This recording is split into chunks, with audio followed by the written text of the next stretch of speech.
Obama is a radical communist, and I think it's becoming clear. That's what I told people in Illinois, and now everybody realizes it's true. He's going to destroy this country, and we're either going to stop him or the United States of America is going to cease to exist. Is there any... Do you still hold regrets against not having long enough time to debate against President Obama? I don't have any regrets. I went into Illinois. People told me at the time I didn't stand much of a chance of winning. The idea was to bear a true witness. The man is an abomination. He is someone who has actually advocated infanticide, that when babies are the target of abortion, if they happen to escape the abortionist's intention and are born alive, he actually supported the idea that those babies should be set aside to die.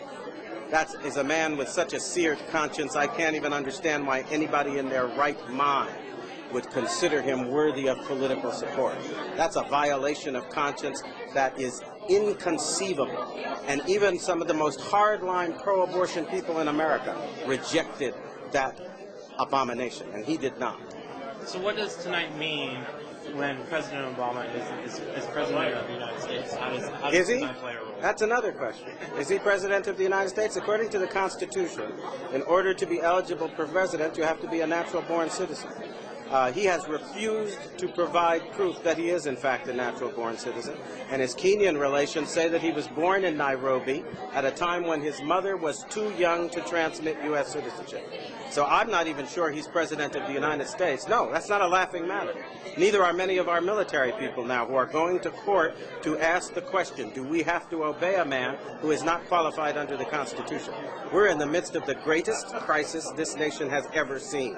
And if we don't stop laughing about it and deal with it, we're going to find ourselves in the midst of chaos, confusion, and civil war.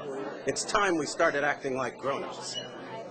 How could the policy that President Obama makes in the next couple of years affect activities like tonight? Sorry, the person you call President Obama, and I frankly refuse to call him that. Right. At the moment, he is somebody who is kind of an alleged usurper, who is alleged to be someone who is occupying that office without constitutional warrant to do so. And he's rushing forward with ideas like destroying our borders, an amnesty bill that will actually have the American taxpayer footing the bill for illegals to come to this country to live, to get housing, and to get everything they want. He is also somebody who has just announced a program that would essentially destroy the validity of existing mortgages and encourage everybody in the country to stop paying their mortgage because the government is going to pay it instead.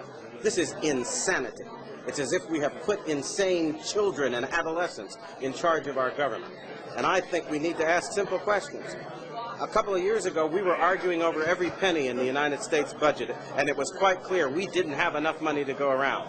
Well, somebody asked me where we came up with $2 trillion in the course of the last 6 months. Did we wish for it out of the air? Have people gone mad in this country? You don't have that money. We are claiming that a bankrupt government can save a bankrupt banking system. Explain to me how that happens, because I think that's impossible. And the fact that we have just elected an individual who may or may not be qualified, and he presents silly ideas like this and says, let's move forward now, and we're all acting like the laws of economics have been repealed, and we can actually afford to foot the bill with money nobody's got. This is insane. It's got to lead to the collapse of our economy, and it's going to.